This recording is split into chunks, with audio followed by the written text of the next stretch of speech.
More women are serving in the military, and that's raising new questions about the quality of VA care for females. A VA investigation found 72% of women believe the VA does not serve their needs.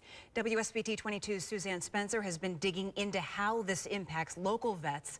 Suzanne, there are two facilities in northern Indiana.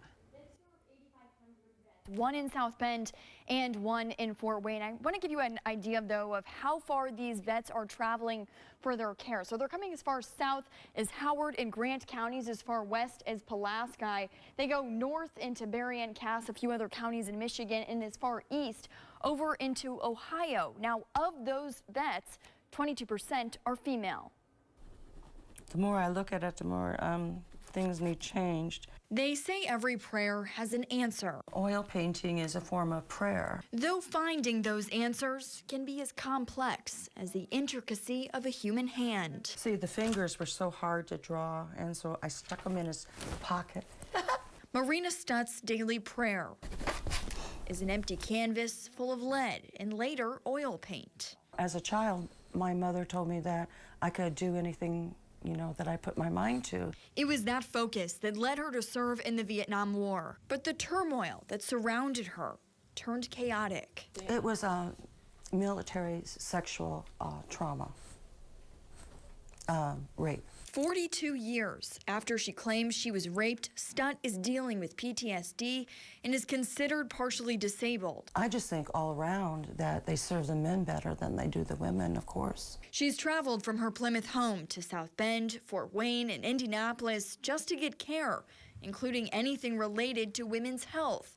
The VA has become a battleground for Stutt and other female vets. Neither the South Bend Clinic nor the hospital in Fort Wayne have an OB/GYN on staff. So anything related to women's health care, childbirth, annual exams, mammograms, all of that work is either contracted out into the community or you have to travel to a VA facility that has an OB/GYN.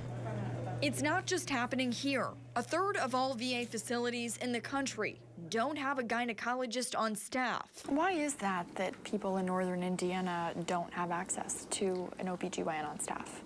Well, because we don't have that significant of a need. Dr. Wayne McBride oversees all VA health care in northern Indiana.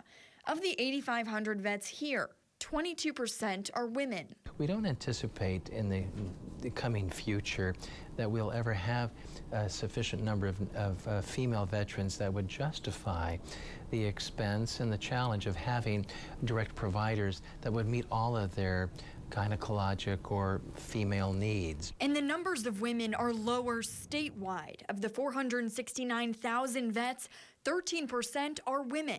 The VA has looked into its own barriers to women's health. That study found 72% of women don't get the services they need. Over the last many years, the increasing number of female veterans has prompted the VA to create a special program and ensure that services are available for the needs of women. Each VA facility has a women's vet program manager to help guide women through the healthcare process, erasing the problems of the past while drawing a new path. To have some craft or some way of releasing, making me feel better. Because we may never know if every prayer is answered, but Stutt will keep trying.